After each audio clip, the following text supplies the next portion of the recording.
यह कहानी माधव शर्मा की है जो यूपी में रहते थे। माधव शर्मा जिनका परिवार आधुनिक विचारधाराओं को मानने वाला परिवार था। उन्हें तंत्र मंत्र, भूत प्रेत, काला जादू, टोटके से कोई मतलब या कोई वास्ता नहीं था। इस कहानी में घटी हुई घटनाएं अक्सर आम लोगों के साथ घट ही जाती हैं, लेकिन उन्हें अंदाजा तक नहीं होता कि उनके साथ होने वाले कष्ट के पीछे का कारण वास्तव में क्या है। माधव जी का परिवार शिक्षित और आधुनिक विचारधारा वाला था। उनमें से कोई भी भूत प्रेत, जादू टोने और तंत्र विद्या जैसी बातों पर विश्वास नहीं करता था। लेकिन एक अजीब सी घटना के बाद वह सभी इस बात पर यकीन करने लगे कि जैसे सच के साथ झूठ और अच्छे के साथ बुरा हमेशा रहता है, वैसे ही उस परम शक्ति का, उस परमात्मा की शक्ति के साथ साथ कुछ बुरी ताकतें भी इस दुनिया में जरूर मौजूद है।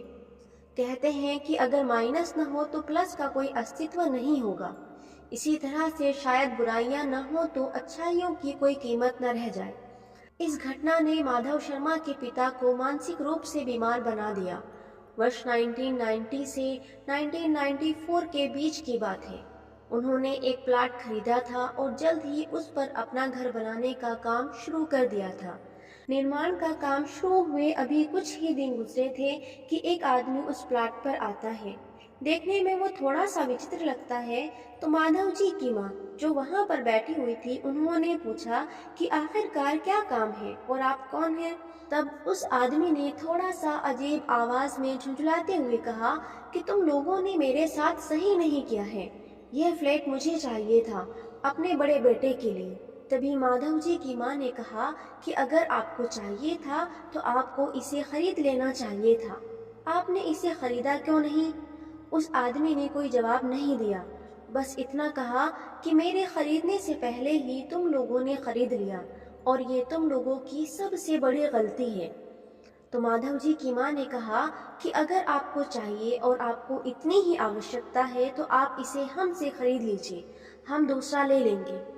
चूंकि उनकी माँ उसकी भावना को समझ रही थी, इसलिए उसकी भावनाओं की कद्र रखते हुए उन्होंने उससे कहा कि अभी भी आप इसे खरीद सकते हैं। लेकिन वह आदमी झुंझलाते हुए बोला कि अब बहुत देर हो चुकी है, क्योंकि ये फ्लैट अब तुम लोग हमें जितने में खरीदे हो उससे कम में तो दोगे नहीं, और मैं इस फ्लैट को औने पौने दाम में खरीदने वाला था। माधव जी की माँ को कुछ समझ नहीं आया और उन्होंने उससे कहा कि ठीक है, अब आप जाइए, अब हमें इसे बेचना नहीं है और आपको इसे खरीदना नहीं है। वह आदमी वहां से बुरी तरीके से गुस्साता हुआ चला गया, लेकिन जाते जाते वह पता नहीं क्या बड़बड़ा रहा था, लेकिन उसकी आवाज बड़ी ही विचित्र लग रही थी। धीरे धीरे समय बीतता गया और घर बनकर तैयार हो गया। अभी घर पूरे तरीके से तैयार नहीं हुआ था, प्लास्टर भी नहीं था, लेकिन सभी उसमें शिफ्ट हो गए और शिफ्ट होते ही शुरू होता है एक ऐसा मायाजाल जिसे उन्हें समझने में शायद बहुत देर हो गई। उस दिन के बाद उन्हें अक्सर अपने घर के बाहर कुछ जंगली फूल और खून के छींटे दिखाई देते थे।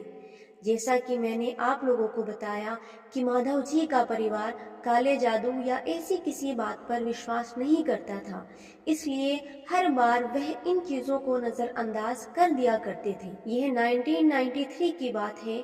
एक रात करीब 1 बजे उन्हें ऐसा लगा कि जैसे उनके घर की छत पर कोई लगातार पत्थर फेंक रहा है। 4-5 बार ऐसा हुआ जैसे कोई बहुत भारी मात्रा में उनकी छत पर पत्थर बरसा रहा हो। वह उठे और छत पर गए तो उन्होंने चारों तरफ देखा। उन्हें कोई दिखाई नहीं दिया, लेकिन छत पर पत्थर पड़े हुए थे। सुबह उन्हें लगा कि यह सब शायद उनके पड़ोसी का काम होगा और इसलिए उन लोगों ने पुलिस में शिकायत दर्ज करवा दी।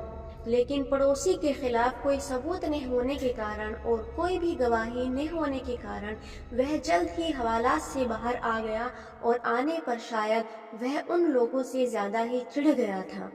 एक ही रात बीती थी कि अगली रात महेश जी के पिता के पेट में बहुत तेज दर्द उठने लगा। जब उनसे दर्द सहन नहीं हुआ तो उन्हें अस्पताल में भर्ती करवाया गया। डॉक्टर ने उन्हें मामूली उपचार करके और कुछ पेनकिलर देकर वापस भेज दिया, लेकिन उन्होंने बताया कि शायद ये पेट की किसी गंभीर बीमारी का संकेत भी हो सकता है। वह सब घर तो आ गए, लेकिन अगले ही दिन उनके पिताजी के पेट में वही दर्द शुरू हुआ और उन्हें फिर अस्पताल ले जाया गया।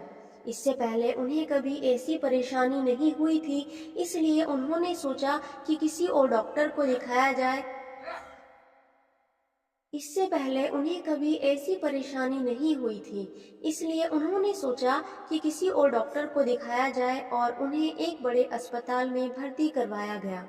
वहां पर उनके बहुत सारे टेस्ट हुए और उसके बाद यह बात सामने आई कि उन्हें पथरी हो गई, और वह भी इस लेवल की पहुंच गई थी कि बिना ऑपरेशन के कोई उपाय संभव नहीं था।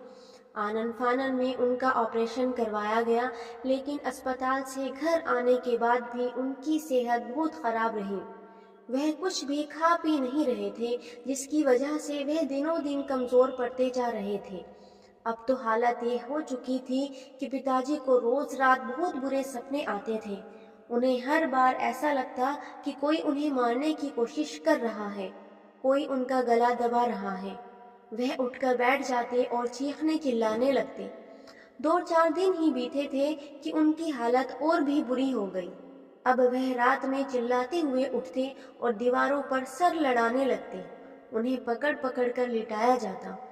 कभी कभी वह हवा में ही किसी से बातें करने लगते, और जब वह सब पूछते तो वह कह देते कि देखो देखो वो सामने खड़ा।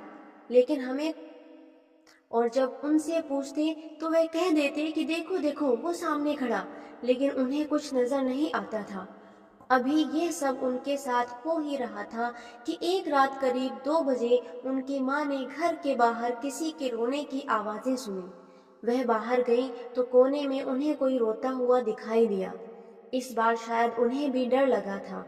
कुछ कदम और आगे बढ़ी तो उनको घर के बाहर वही खून के छींटे और जंगली पौधे भी दिखाई दिए।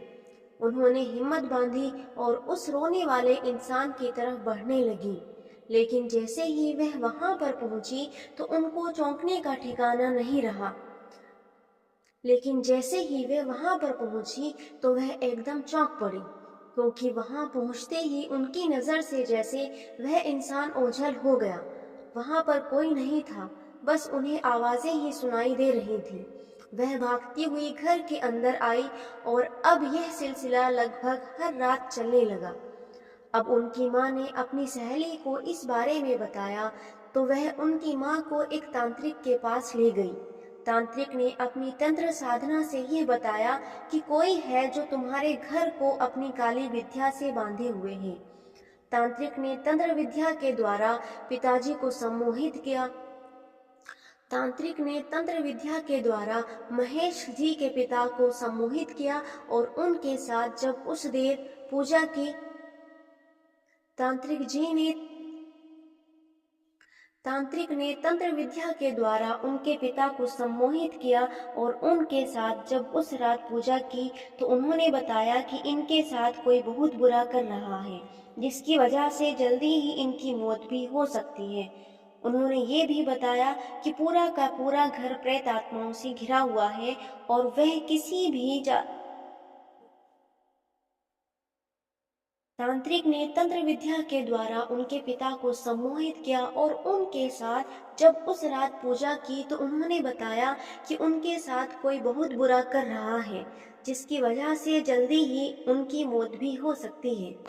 उन्होंने यह भी बताया कि पूरा का पूरा घर प्रेतात्माओं से घिरा हुआ है और वह किसी के काला जादू करने के कारण हुआ है। उनके लगातार पूजा करने के बाद उन्हें यह भी पता चला कि यह सब उसी व्यक्ति ने किया है जो उनका प्लाट लेना चाहता था। उसकी नीयत ही खराब थी, क्योंकि वो उस जमीन को अपने कालों उसकी नीयत ही खराब थी क्योंकि वो उस जमीन को अपने काले जादू के दम पर औने पौने दामों में लेना चाहता था। लेकिन शायद माधव जी की फैमिली की किस्मत ही खराब थी कि उन्होंने उस जमीन को पहले खरीद लिया और यह बात शायद उसे बहुत बुरी लगी थी। अब वह सब बहुत बुरा फंस चुके थे। 1 सप्ताह तक वे बाबा रोज रात को उनके घर आते और साधना करते। बहुत ही मुश्किल से उन्हें उन सभी काली शक्तियों से छुटकारा मिला और उसके बाद से उन्होंने उस घर को ही छोड़ दिया, क्योंकि उन काली शक्तियों से छुटकारा मिलने के बाद भी उन्हें कभी तो डर एहसास होने लगा।